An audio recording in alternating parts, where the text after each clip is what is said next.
like to welcome you to Developing Strategic Partnerships. This is all about Hollywood content as brand, Hollywood content as a distribution package. We've got an exceptional panel for you today, and what we'd like to do is to set up a sort of an informal process wherein I introduce you to the folks. We get a general conversation going, and then we open the conversation to you, the audience. Would love to get an idea as to who in the audience is a content creator. Okay. Who is affiliated with a studio? Music label? Educational provider? All right then. I think our work is cut out for us. My name's Kimberly King-Burns. I run Convergence Solutions, which is a technology brokerage in Burbank that's been working to integrate content and digital media for the last 25 years. Our panel today, starting from stage right, we have Colby Smith, who is visiting from ABC News and live streaming for Disney. He's the Senior VP and General Manager there. Congratulations on the launch of Disney Plus this morning. And to his immediate is James Robbins Early, who is a content development agent for ICM. And we've got Tanya Kersey from the Hollywood Black Film Festival, and currently running the Hollywood, I've got my notes blown here, I'm so sorry. Hollywood Black Film Festival, and then the Hollywood Filmmaker Success Break Camp. I think I'm close on that, but you will correct me. Breakthrough Filmmaker Success Academy. There we go. But she's in the purpose of training new content developers and helping them figure out their assets as well. Larry Namer created Movie Time, created eTelevision. He currently heads up Metan Global Entertainment Group and has a lot to say about the Chinese market in particular and the Southeastern Asian market in general. And Stu McLean is with us. He's the founder and president of Content & Company, and I understand that you've been busy lately as well. You bet. So we'll get the party started. The desire for original and reality scripted television programming, as you can well tell, continues to remain insatiable, and it's driving original IP demand. What we're talking to today are strategies for standing out in such saturated markets. And what I'd like to do is have each panel member introduce themselves, talk to what they are doing in the current market to set aside their unique value proposition. And we will start with Colby. Hi, everyone. So as the GM for Disney's core news brands, one way to look at my charter is to position ABC News, Good Morning America, and 538 to future-proof those brands for the nonlinear universe, the streaming future, the digital future. And so a lot of my comments will focus on the news industry specifically. And so one of the things that we're doing in the news industry to stand out is to develop a new type of cable news experience. About a year and a half ago, we launched a 24/7 streaming channel called ABC News Live, and we deliberately decided not to make it more opinion news. We think there's that in spades in the market. With Fox, MSNBC, CNN. What we wanted to do was to create an experience unlike anything ever created before in news that brought viewers behind the scenes, that showed them how we gather the news, that showed the raw footage, to let them know that there was no artificial filter in front of the information that they were receiving.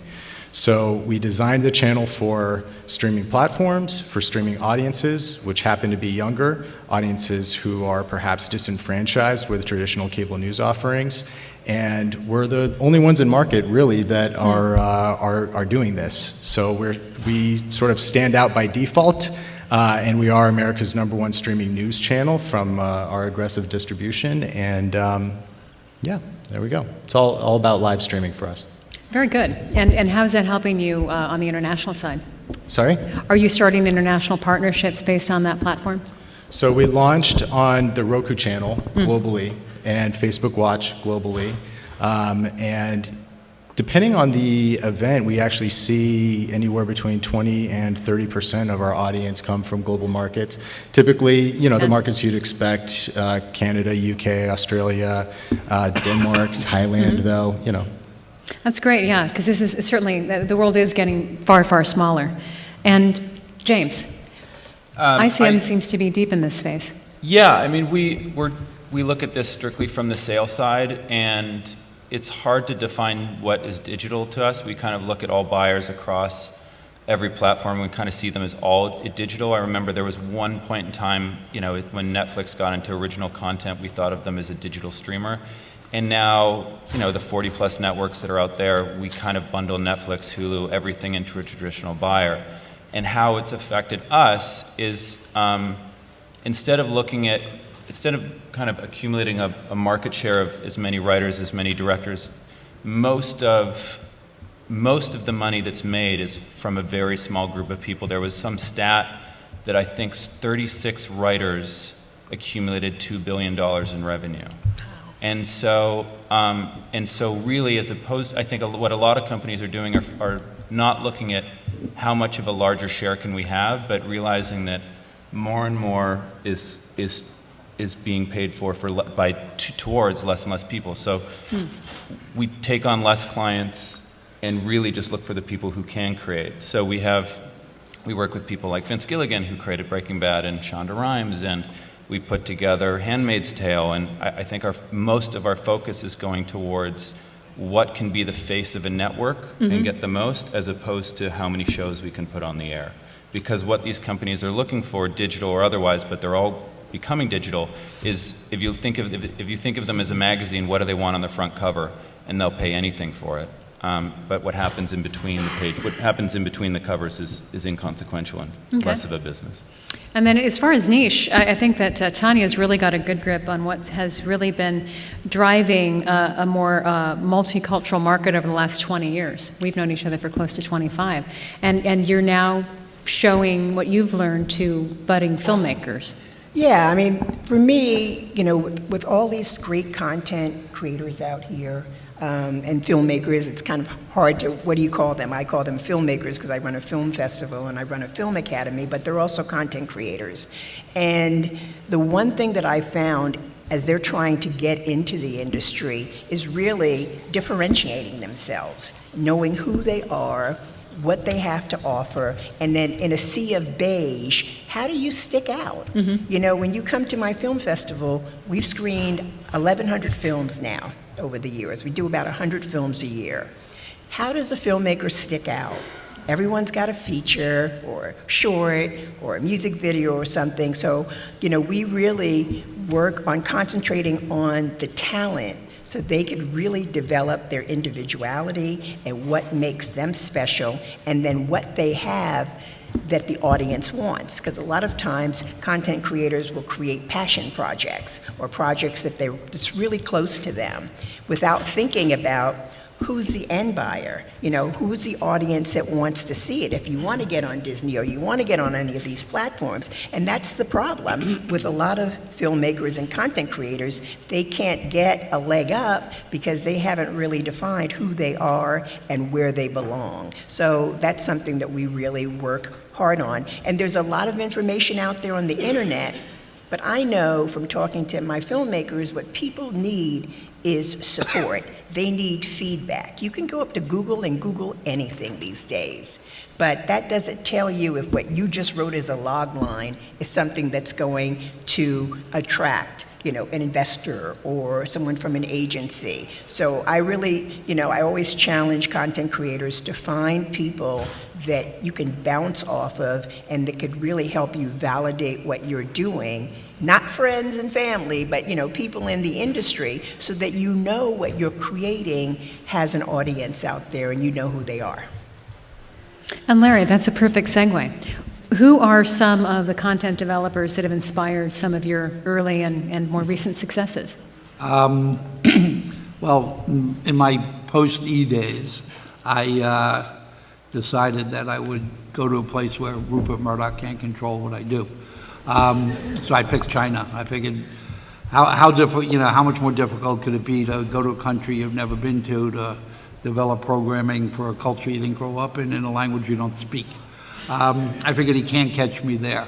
But here, you know, I've been inspired by, you know, all the spellings and people like that who, you know, my sense of humor is pretty silly, as you might be able to tell from some of the early shows like Talk Soup and Howard Stern and Wild Ani and those things. But these days, I'm spending most of my time in the Asian market, developing, and the word China usually comes into play in the things we do. So we either do things in China that we create and then bring to the West, or we create things in China that we sell to the Chinese audience.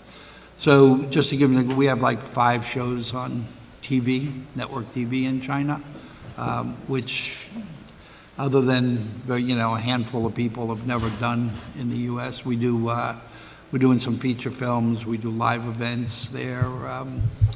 We're doing a Da Vinci Experience, which is a live museum show where people come and interact with Da Vinci's inventions and stuff like that. So, Okay.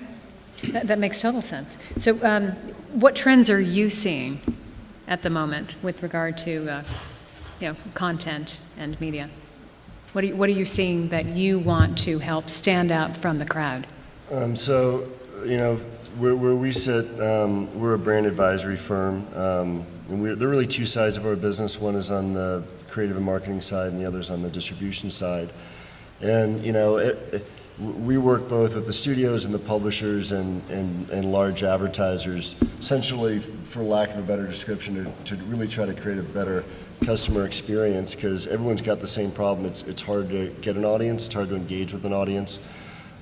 So we advise folks like Focus Features, Endemol, Sports Illustrated, and then on the brand side, Ford, Pepsi, Marriott, and on how they can work together and come up with something a little more interesting than just a 30-second commercial. And then on the other side of the business is all about distribution and really the technology behind it, because as you can imagine, not only is it hard to get an audience, but nowadays it's hard to actually deliver the right stream to the right platform to get that audience. So we have a whole group around OTT distribution and work with folks like Roku and Zumo and Pluto to really make sure that, you know, I view that as kind of the digital plumbers of our business, of making sure that all of their channels are being delivered correctly and efficiently. Well, thank you. I think you'll see that we've got a perfect cross-section of today's Hollywood community. And the one thing that we can certainly talk to is the fact that Hollywood is no longer just a physical location. It's more of a state of mind, given the digital media tools at our disposal. And so what I'd like to get the conversation going is, what is happening with regard to leveraging classic brands that you're starting to appreciate or integrate into some of your content offerings? You know, I think, you know, we've moved beyond your grandfather's Oldsmobile ad. We've moved often beyond product placement. But how are you seeing the advertising, the sponsorship model of what you're developing evolve? Sure. Yeah, actually, oddly enough, in China it's a little easier to do that kind of stuff than it is here. Because they haven't really gotten to the point in regulating that yet. So if you take a brand that we work with fairly recently, Bacardi, the liquor company, and when I asked the CMO what's the biggest problem you have that you can't solve with a 30-second TV commercial, he said, well, we know people in China like to drink, but there's no history of mixed drinks there. So we created a TV series for them called Modern Life, where it's Friends meets Big Bang Theory. So you just take the Friends format, you update it with internet and cell phones, and being a nerd is kind of cool. And one of the kids decides to go to bartender school to learn how to mix drinks. And when he comes home, he always says, hey, today I learned Bloody Marys, and guess what? There's no blood in a Bloody Mary. In the show, he never makes a drink, but we then take that character, Jerry, and we've done 10-minute tutorials on every mixed drink that ever existed. So if you go to Bacardi website in China, there you'll find Jerry from the TV show, who's now established as an expert teaching you how to make those drinks. And you know, take it one step further, if there's a new club opening in Shanghai, and Bacardi's going to be the liquor provider, they'll advertise it, come and meet Jerry from Modern Life, and he'll be there signing pictures and stuff like that. That show for Bacardi did incredibly well, delivered 54 million viewers for a half-hour show, which is kind of, they apologized for the only 54 million, but I was happy with it. You know, one of the things that we're seeing along those lines is a much more higher order than the old kind of product placement model, where we just did a program for Ford around Harriet, the Harriet Tubman movie that was released last week, did really well in the box office.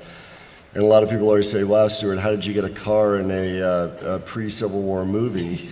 And, you know, a big part of what Ford's all about is they want to be good community citizens. So we did a screening program in 12 markets, and we took inner city kids out of the classroom for the afternoon and took them to a screening so they could see the movie, they could learn about the Underground Railroad. We backed it up with a full curriculum behind it, and that was something that Ford was really proud of and wanted to be involved with. And there was a really nice a partnership with that film, you know, to really get the message out. Tanya, what sorts of examples are driving your business forward? I'm sorry, I didn't hear you. What sorts of examples are driving your content development forward? You know, it's really interesting. It's so volatile. It really changes constantly. I mean, you know, we can't even put our finger on it. You know, every year we're thinking, you know, what's going to come in, and then suddenly everything that comes in is the same. It's like this osmosis. People just know what's right and what they need to put out there. But at the same time, you know, you kind of want to think ahead. You don't want to put, if you're putting it out there because you're seeing it, then you know it's going to kind of dry up soon. So you want to be ahead of the ball. So I always say just, you know, really look for trends, look for what's happening out there in the world. It's almost like, say, when you go to AFM and you're walking those halls, look what people are selling, because that's the stuff that's going to be out there tomorrow. That's the stuff that's going to be out there next year, next month, not the stuff that you're just seeing now. And so that's kind of a way to keep up with what's going on, and so that you make yourself really relevant and you're able to produce content that people are going to want to see in the future. So you're not too late, and that you're thinking ahead of the 8 ball. Okay, that's a good point. Well, James, what are you seeing with regard to the packages that you're putting together? What are you keeping? What are you throwing out? I think I mean, this is kind of obvious, but the easiest thing to sell is a huge bestseller which has sold millions. But there's not always a Harry Potter to just pluck out of the sky that you can get for $1 and then make millions off of. I think, you know, what people are mining a lot of is, even if you don't need an article, it's anything based loosely on a true story or a book. But because it's so competitive for anything interesting out there, I think what we've seen from a lot of the producers and studios is they've started to create their own IP, whether they have partnerships with graphic novel companies or they're starting their own podcast divisions. And none of those are really profit generators. All they are is kind of incubators for ideas, so that when they go out and actually adapt them into film or television, that they're controlling from the ground up. And if there is a Game of Thrones that they've created and they own the books underneath, then the profit is after the show is successful. So I can think of a number of different cases where production companies that would never have had a prerogative to have a podcast company or even a newspaper, a global newspaper. All the amount of extra content generation that's really just to serve another purpose, and so they can control the IP from the start in order to put it, because having good IP is exceedingly competitive. Yeah, and it seems to me that Colby's probably got the opposite case, in that you've got a news item that's constantly evolving, so many different perspectives possible. How are you able to perhaps, you know, take advantage of citizen journalism to personalize a story for, say, different expats of that diaspora? Could I go back to the question about legacy brands first, and then I'll Sure, get to this? absolutely. It's all holistic. Because Yeah. I think that's an interesting question for us, and one that we actually faced when we made the decision to launch a 24/7 streaming channel, it was as simple as, what do we call it? Should we call it ABC News, or is that your parents' news or your grandfather's news? Yeah. And one of the key things that we realized in looking at the data and surveying audience was that good journalism and good stories in the nonfiction space is not old. Perhaps the broadcast media is old. And I think internally, one of the big selling points to back this statement was that if you look at our average broadcast audience for World News Tonight, say, the average audience median age is 61. If you look at what Vice News is on HBO, Disney, of course, is an investor in Vice, the average audience, to the surprise of many, is 58. And then when you look at Vice's demographic on YouTube, it's about 33. ABC News on YouTube, 32. There you go. Facebook, ABC News, 28, Vice, 28. So the point is, good stories, good journalism, it's ageless, right? It's just you need to be aware of the platform that on which you distribute. So now going to your question about citizen journalism, I mean, this is something we've been at the forefront of in our industry, particularly around live, because what's clear is that since everyone has a smartphone now, and every smartphone can capture live video, whether that's breaking news video, whether that's fun, offbeat, slow TV video, it's all usable and it's all interesting. And so one of the services that we're trying to provide as journalists is actually the service of a curator, right? A lot of these interesting live moments are getting captured and posted on social media, but if we're not friends on Facebook, it might never surface algorithmically to the feed, to my feed, right? And so part of our mission at ABC News isn't just to go out and do the original reporting and source the story, but it's also to look out into this world of live streaming and find the most interesting moments and bring them to you and provide that curation service, because it's something that actually requires a human eye, a trained eye, a journalist's eye. And that begs data analytics. That's just somebody in the moment with a perfect sense of timing. Yeah, because when I was active with PBS, it was quite controversial when KCET started streaming Al Jazeera here, but now it's mainstream, and it's often good to get that other perspective, because news is only as good as its various sources. But what I'd like to get to do right now too is how you talk about taking awareness of the content, the stories that you guys are telling, expanding them beyond their current demographics, they're beyond their current literal borders, since digital media really doesn't know a border. How are you taking advantage of the diversification that digital media does allow? It's no longer mass media. It doesn't have to be one message to everybody. It can be tailored. What steps are you individually taking to make sure that you're not pretending that your audience is monolithic? Would you like to start? Sure. Well, certainly, we come at this very much that, our brand partners are, we actually need to start with their own channels. At the end of the day, they want to sell more soap. So we look at, when we're designing a program, that the assets can flow all the way down even to shelf. So whether that's a promotional vehicle behind a show that we're doing, whether that's bringing in some influencer talent to drive out social, whether that's having a large distribution partner like a Hulu to take the program out. And we affectionately call it the circle of life. So, if you've got the brand who's basically promoting its own show, and the distributors is promoting equally as much, there's a better chance than not that show's actually going to succeed. There's no guarantees, of course, but, really it's about a 3-month planning session, even going into production, to make sure that we have all of those assets thought through right at the beginning. Larry. Yeah, we kind of follow a similar process.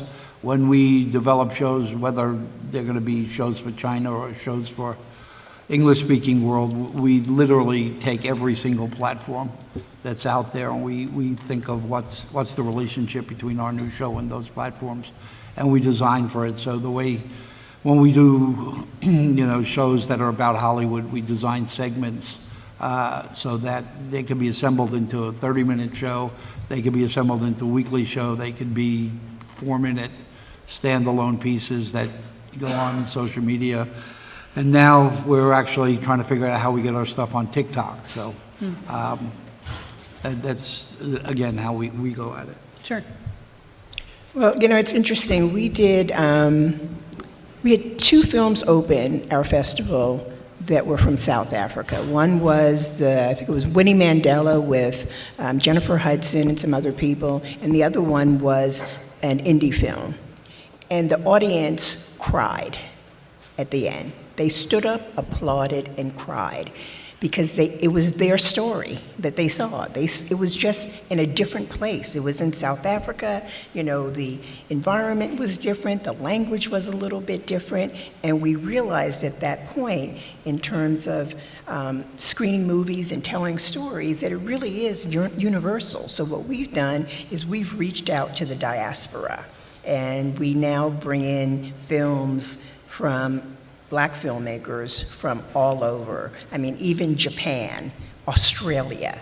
An Australian film won our shorts film once, and the filmmakers got mad because they were like, why are these white guys up there? And they stood up there and they said, we're Aborigines. And it was like kind of an education to let everybody know that there were Aborigines that were Black and that were in Australia. And I've actually taken our film festival to Nollywood. If you guys know, Nigeria is the 3rd largest film market in the world beyond the United States and Bollywood. And I'll be in Ghana for a month in April teaching the business of Hollywood, because those filmmakers from all over, they want to come. And if you notice, there's a lot of programming now, especially like on Netflix and Hulu, where they're taking stories that are not necessarily American stories, but that have really universal themes. So we really embrace filmmakers from all over, and I think that it just makes it better for everybody, for the audience, because you realize that we're all the same. We just, love story is a love story. It's either taking place in a condo here in LA or out in the grass in some other country, but it's a great story. So that's really expanded the eyes of our filmmakers, I think, and also the agents, distributors, and buyers who come to our festival looking for content. They have a wider selection now. I think there's always going to be a set of film and television, especially films that are wide release films that are meant for 4 quadrants, kind of all ages, all genders, all backgrounds. But if your question was what are we doing to break through pigeonholing certain types of content, I actually think that a lot of the buyers, they're either known for a specific demographic and brand, in which case they only want those one things. And that's maybe an individual channel or individual producer. But if you're looking at Netflix or a huge platform that encompasses everything, I think what we've seen is that they're looking at their data and seeing, we don't have this demographic, we don't have enough kids content, and it's actually they're speaking to us saying, all right, we're going to go spend X amount of dollars in this area now. And I think that their motto is not how do we make everything for everyone, but it's really actually becoming much more narrow. So you are seeing more niche development? Yeah, because I think it's hard. If you can make one great thing for one group, that group's satisfied. It's much harder to make one great thing for everything. So as platforms consolidate, and eventually we're going to wake up and there's probably only going to be 7, 8 huge streaming services in Disney and Amazon and Apple and Hulu and Netflix, and I think all of them are going to want everything, and what they're going to want is something very specific to each demographic. So I think it's actually going in the opposite direction than how do we break through specific niches. And I'll say theatrically, a lot, it's, beyond the huge tentpole movies, what you see is more and more movies being built around very specific audiences. And so the budget of let's say a film is made for women over 60, and they think that theatrically that, a budget of $8 million with a cast like this and make the best possible movie, and they'll make a profit off of that specific target audience. But if it's really great and the movie breaks through to everyone, then it's a win. So a lot of the films theatrically or even in general right now are being built around what target audiences will like and hoping that it crosses over, as opposed to hoping that you're going to please everyone all the time. That's good, because, we continually hear that, Hollywood needs to take more risks, but moviegoers in the U.S. and abroad keep showing up for much bigger brand franchises. So what are you seeing in terms of how we can better get audiences to vote with their wallets? Are you seeing that it's more of these tentpole enterprises? Is it more about creating programming that speaks to their own life story? Or is it always going to be a hybrid? Because it seems to me that, at least overseas, we're seeing far more effort into developing content pertinent to the diaspora, meaning not just what Hollywood has propounded for the last 80 years. So it's a good push me pull you, because iFlix is almost as big as Netflix is, and that's just China. And these assets are growing, and by the time iFlix matures in 10 years, it's going to be twice the size of anything here in the US. So it seems to me we've got an opportunity to figure out, okay, either the 48 contiguous states are our oyster, or we're going to propound stories that compel the rest of the world to watch. How do you see that spinning out? I think it picks up on what people already said. It's not, there are trends, but it just goes in cycles, and I think there's always going to be, there's whatever big hit there is one weekend, there'll be 5 sales of a script of whatever that movie is based on the next weekend. So there's people chase heat, for sure. But I think where there's real success is if you look at the types of movies that aren't getting made right now. So there was tons of romantic comedies forever, and then there was a huge drought. And then you start to see 1 or 2 romantic movies, and we hear they have 40 million hits on Netflix. And I think that exists because people don't rush to people having date nights in front of Netflix now. So as opposed to paying $20 each a ticket to go out to a theater. So I just think the trend is actually where there's a drought. It's not what there was last weekend. There'll always be chasing heat, but it's much more what's missing in the marketplace. I think the smartest producers, there'll be a drought of vampires and zombies in 10 years from now. People will pick them up again and they'll be hits again.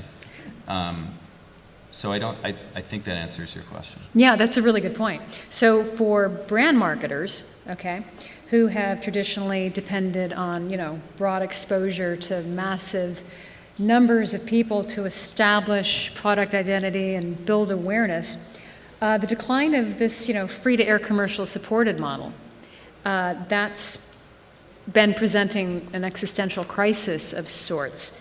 So how do you see countermanding the classic process of, building consumer brands from scratch? Because whether it's TV or film or music, the model has almost always been more free-supported with the advent of the advertisement. Subscription is okay in a niche vacuum. But where you've got populations around the world that don't have access to a credit card, they might be maybe purchasing their content courtesy of their telecommunications company.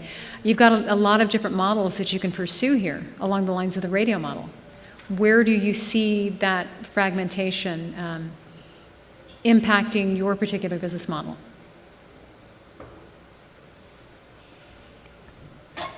No?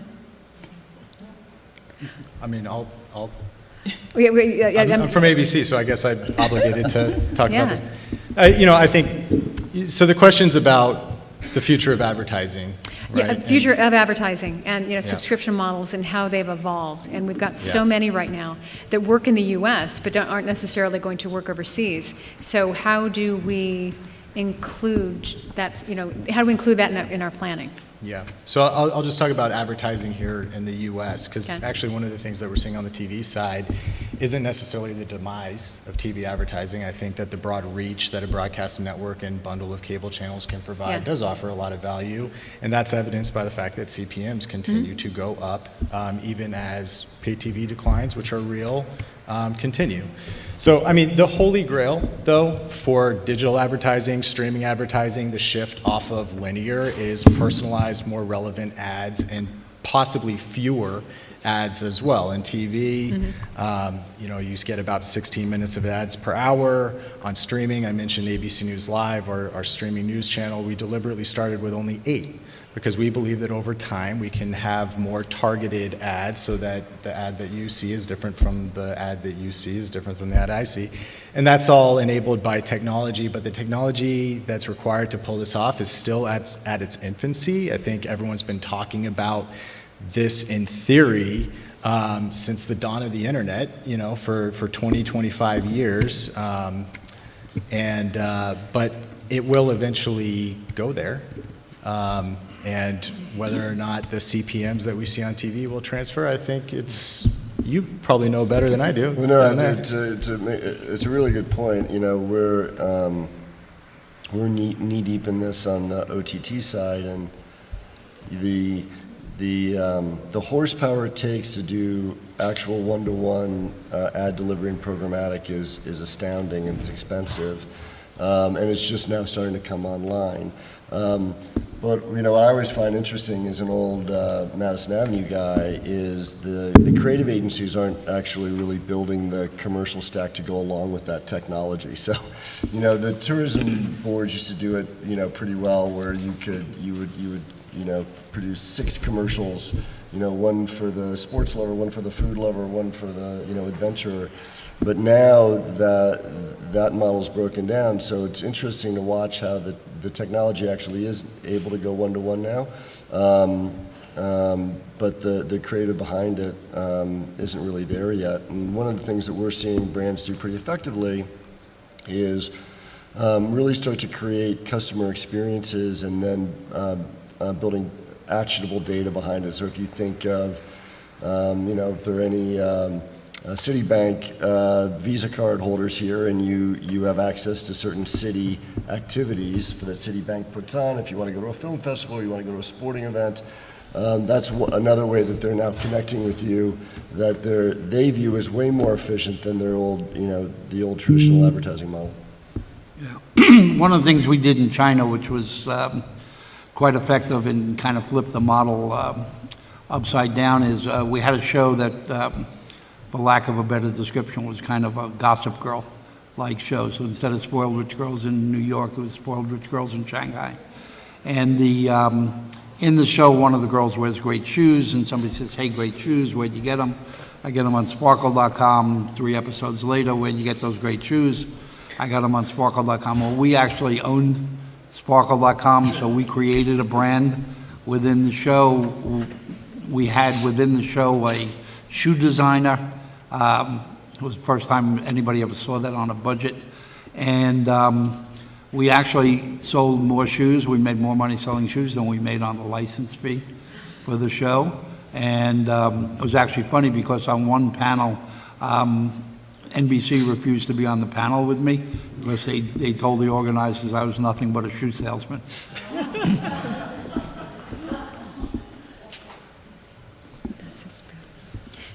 So here's a question for you.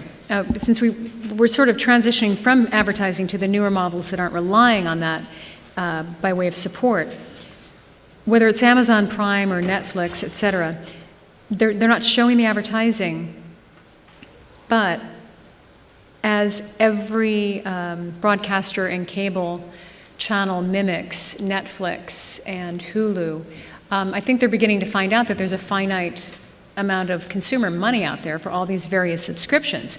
So you've got 200 OTT service providers alone in the US. And I'm just wondering, with hundreds more around the world, I think this proliferation is about to crash into a hard barrier of people's actual budgets. So I'm wondering, will those assets that are having to maybe perhaps think about lower subscription fees have to start thinking about a completely different business model? And are you starting to think about that as these different services start to launch? On the sales side, we're pretty scared that in 10 years, when we have you know, dozens and dozens of buyers now, we're scared that everyone's overspending now in order to get a footprint, in order to build a library. and I think people are going to move towards stick with a subscription model. I think that, there's not, people are going to have a cap of what they want to pay, and there's only going to be so many, and at least from a seller side, these mega deals of the streaming wars, I think, will disappear pretty quick as soon as there's a foothold and as soon as the competition dies off at the periphery. That's interesting. So you think that there is a finite model within which they can operate? I'm shocked how much people spend on content now. I am surprised So- at some of the, especially if they expect to export this model to the rest of the world that doesn't have the per capita income that the U.S. does. I'm wondering what kinds of conversations you're having internally that speak to that. Because the world is your oyster as long as you don't price yourself out of the market. Well, I deal mostly on the scripted side with writers and directors, and unscripted is a whole, the cost of production for unscripted is a lot less, and there's a lot more channels that you can have if you don't spend as much on scripted entertainment. If you don't, not every place can afford a $100 million 10-episode show. But the places that are going to do that have to become more finite. Unless, of course, there are larger corporations that, for advertising purposes, like Walmart wanting to get into original content, like all these companies, and in that case, they're almost having a streaming service that also sells merchandise on the side becomes a rewards program for their customers. And that comes back to your model of Texaco Masterpiece Theater. So if anything, that represents coming full circle. And I think it's a beat early, but I think it goes both ways. I mean, very quietly, Netflix is hiring merchandise executives. They're spending so much money on family content because what they realize that if you like House of Cards, there's a certain amount of people that will subscribe for 1 month binge and then cancel their account.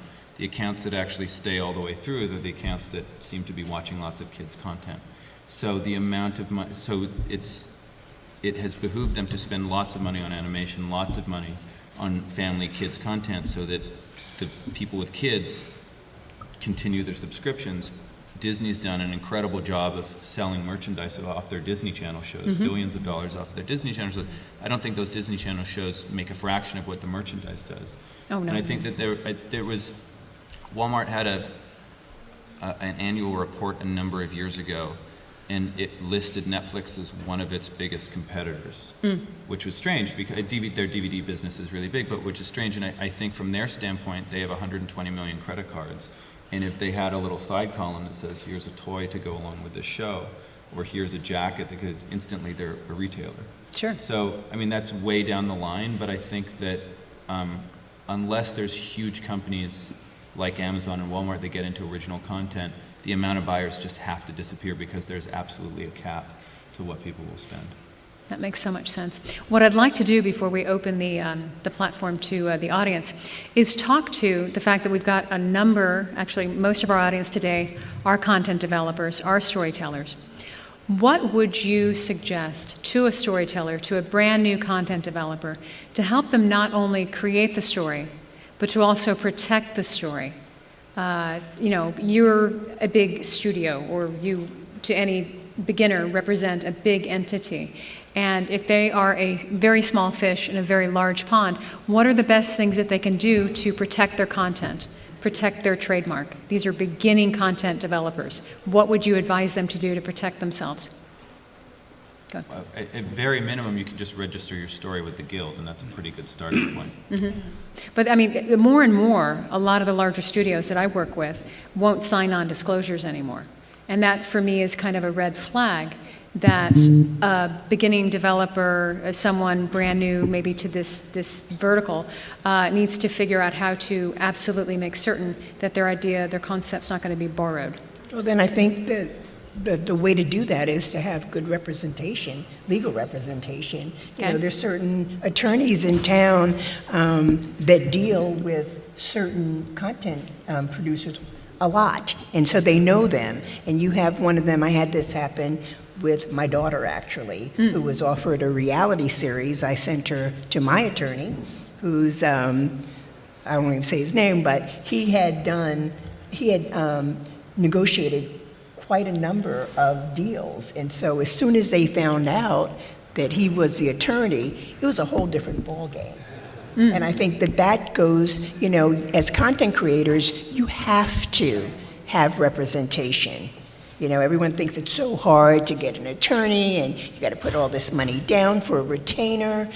You know, and there's so many creative ways that you can go about getting an attorney to be there for you if you get into a room and they say yes, and they're interested and they want to talk to your attorney. There's a way for you to do that. And I think that's the best way to protect yourself. Because, like you just said, you know, yeah, you obviously get it registered, the copyright and all that, and then know that going overseas, that stuff doesn't necessarily stand as well. So when you start moving and taking content other places, I've seen it before when we went to Nigeria, a contract that you have drawn up by your attorney here in America doesn't mean squat in Nigeria. They can't collect, they can't do anything, and you may have to deal with that. Like in China too, it's that, you know, you just have to have legal representation to cover all angles, because, you know, it's tough out there and you want to make sure that you protect your intellectual property. Yeah. Sure. Go for it. The reason I left the United States is, you know, because in dealing with the big studios, I go in and I pitch Fox, and half of the guys used to work for me at one point. And I know the second I walk out of that conference room, they close the door and they go, "That's a pretty good idea. How do we do it without him?" So really what, you know, as an indie and someone who chooses to stay indie, we look for, you know, things, I call it the, you know, the Rupert Murdoch. I use Rupert as the devil, you know, and for anything. It's just, what are the deals that I have to put together so that when Rupert finds out about the deal, he goes, "Oh my God, I wish I would have thought of that before he ... If you can't fill in the ... don't even bother, because somebody else is going to put more money and get that thing done way before you are. So, you know, whether it's acquiring book rights, life rights, story right, whatever it is, unless you could pull the key asset to your side of the table legally, chances are you're dead at the studios. They're going to, as soon as they find out and they go, "It's a good idea," they're going to cover you in 2 seconds. Any perspectives from the agency side? Certainly control, if you are writing anything with underlying rights, having control over it is certainly the best way to protect you. The dark side of it is, whether you're an elementary school teacher or a construction worker, eventually you've had a thought and then seen it in the theaters and seen it on TV and been like, "Oh, I had that idea." Most producers, most agents, anyone listening to ideas, there's 100 versions that already exist of it. Mm-hmm. And the likelihood is that your idea, whether you've never seen it on screen, it has existed. And so it's just about executing whatever your idea is in the best possible way. And it's just bringing your talent to the table, because there's so few original ideas out there that I'd worry much less about, you know, a father, you know, some dynamic of a, you know, unique father-son road trip movie that you haven't quite seen before just because you haven't seen it yourself, than it is the execution and the heart of the thing you're pouring yourself into. Do you think the assets that these content developers have access to, whether it's online or film schools or however they're apprenticing to this craft, do you think we're doing a good job of showing them the ropes, or is that part of the fun?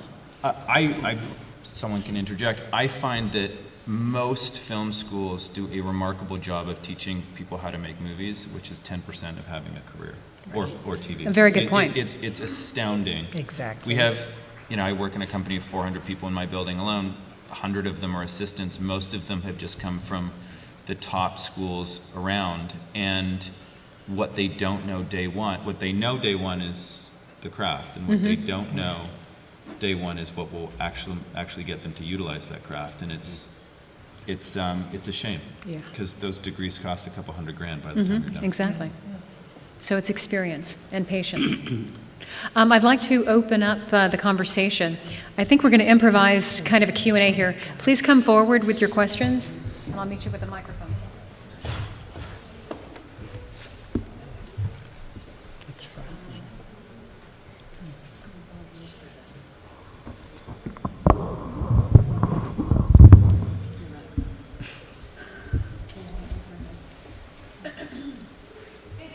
Do we have any questions? Seriously, you know everything there is to know about telling your story. Come on in, just so everybody can hear you. Hi, thanks for the chat today. So my question really is, I'm quite new to the content world, and I've created some things on my own and with another partner. And it's really about representation and getting representation. And I feel like it's a little bit of a catch-22 because you can't, I'm an actor as well, and I have plenty of agents on the acting side, but when it comes to having a literary manager, I feel that you have to have already done work to get a literary manager. And so what kind of advice would you give to someone who is new to that side of the world, but not quite the acting side, if that makes sense? Because they're always looking for something that you've already got out there, but that's difficult without a literary manager, so yeah. I mean, I can answer that for several different ways. The most encouraging part of it is if you're an actress and you are the lead in the next Star Wars movie, it's hard to get a job until it premieres in theaters. The nice thing about a writer is the second you write a period on Fade Out, you're done. You have a sample of work that's incredible. And so you don't have to wait around for someone to see it. It's yours to send out. I have passed as an agent on so many pieces of writing I love that I would love to represent. Part of my job as a representative is to make people money. And I can't pick money off a tree to make something. I can source financing, but there's a marketplace that dictates what will get sold to Netflix or other distributors or Disney. And if you look at what the big studios are making theatrically right now, they're making 12 to 16 movies a year. If you just look at Paramount alone, you know one of those movies is going to be another Terminator. You know they're going to make a sequel to Quiet Place. You know there's going to be another Mission Impossible. You know that there's going to be another Ninja Turtles and 2 more G.I. Joes and Transformers. And before you wake up, those 12 movies are spoken for. And they might make a run at one Oscar movie. They don't acquire it out of a festival. They have Paramount has a deal with Leonardo DiCaprio, Martin Scorsese, and whatever movie they want to make, they're going to say yes to, and that's their prestige movie. So my job when I look at writing is, unfortunately, does that person want to write those types of movies? And it's a bit different on the television side because there's so many different voices you can do. There's almost a voice for everything in television.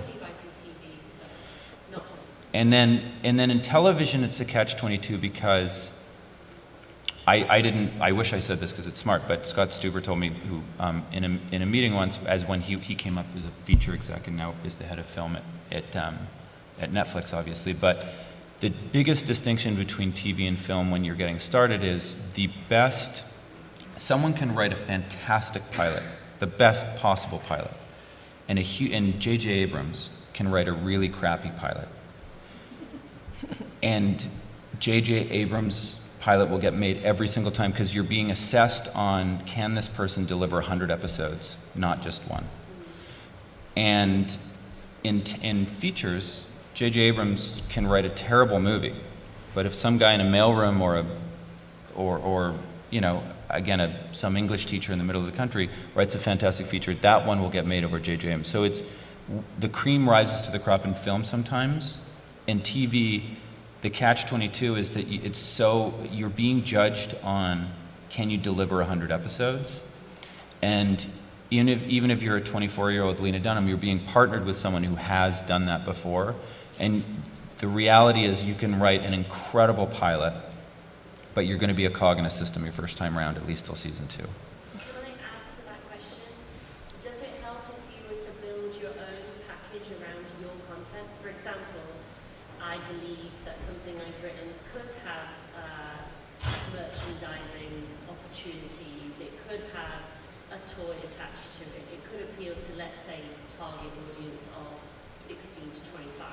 So if you were to come with those analytics alongside, and let's just pretend I've got a showrunner who wants to do it as well, would that make a difference to to you as a literary manager? I think at the end of the day, it's how sellable it is as a story, not what's attached. I think if I'm Hasbro and I want to sell a toy and you build something around, maybe that's the difference. But even then,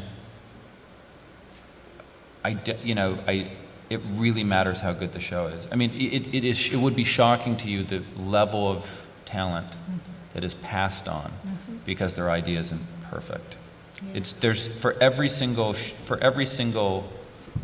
show that goes on the air, there's 400 or 500 pieces of development that are sitting there sometimes for years, and for every piece of development that's sold, there's probably another 100 per piece of development that got passed on. So sometimes it's just luck and how hungry a network or studio is at that very moment for something that's missing in their slate. But in terms of representation, I think the things that get the most attention actually are not even if a pilot is ready for air. It's does the writing show an example of like a specific voice? So, I mean, this is rare, but it's an extreme example. There are times that people are staffed on television shows off of a Twitter account. And the reason why those people get jobs is because they have such a specific voice that some showrunner, when they're staffing up their room to 5 to 10 people, they're like, that's such a funny character. If all they can do is write that one character, I want that character on my show. And so, we work with some people that have written the biggest Marvel movies there are. The samples that got them those jobs have nothing to do with superhero movies. They're everything about, this bus driver and his relationship as a kid as he drives from one state to the next, have this amazing dynamic, are very distinct characters, are affable, likable, have these full arcs, and are brilliantly well-written characters that you can pluck out and put into the voice of a comic book character. So I think the representation part is how versatile and how utilizable are the characters in this piece of writing to be plugged into everything. Because I say this to a lot of people who want to write for themselves as opposed to write for work, and it's a very harsh thing to hear. There's something about writing, and specifically where if people do watercolors and people do pottery and all these things for themselves that's fulfilling, and somehow and write poetry, and suddenly people, even if it starts out as a hobby, write a screenplay and think they're going to be a millionaire. And it's still, at the end of the day, it's still a job. And if Nabokov was a writer today, he wouldn't be writing novellas, he would be writing for television, because there isn't a business for novellas. So I think the number one thing about creating is don't look to the anomalies of people that have broken through and done one thing or the next. The way that you're going to make a living and support yourself is writing for what the market is asking for. That's a cynical agent's point of view. And I'd like to add something to that. I think, I get a lot of people who come up that are wanting to create TV shows. Everybody wants to create a TV show. The thing is that, the networks have quote-unquote approved producers. They have people that they will work with, and basically that's who they'll work with. So you as a content creator, the way to get in is to try to sell not directly to the studio, get an agent. Go to the production companies, go to the producers who, some of them are so big, they've got a lot of people on their writing staff and they're looking for new ideas. So, you get in that way and they're able to present it to the network or to take it to an agent. But that's, a really viable way of doing it, if you're hungry, is to look for a producing partner and add value to your package, and then make sure that that Bible that you has hits that 100 episode, credenza there, and you have enough content, not just for the producer who's going to go in with you, but for the project in general. This is what they want to see. They want to see, because they want it to go into what's the word for it? Residuals. They want to keep on going, right? They want it to get to that 100 episode mark. So, you have to bring as much value as you can in front So you make it harder for them to say no. Or go to some place like the Blacklist, who's now, really proactive out there in helping unproduced projects get a foothold in the industry, if you think you have something really good. But even with them, the competition is tough. So, you have to take what he just said and put that into action even when you go and apply to the Blacklist and try to get your project through. I think we have time for one more question. Let's make it a good one.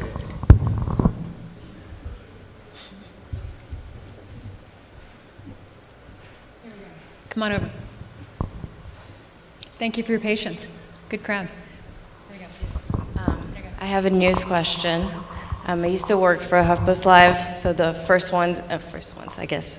I don't know if I can say that in news streaming. So, you guys got it. That's awesome. I guess that's my dream of what I hoped we had before. But anyway, and I also worked in local news. And my question is, what do you think the future is of local news and those affiliates, especially? And I'm sorry if I'm actually not aware. Do you guys actually carry ABC News from the linear feed also on streaming?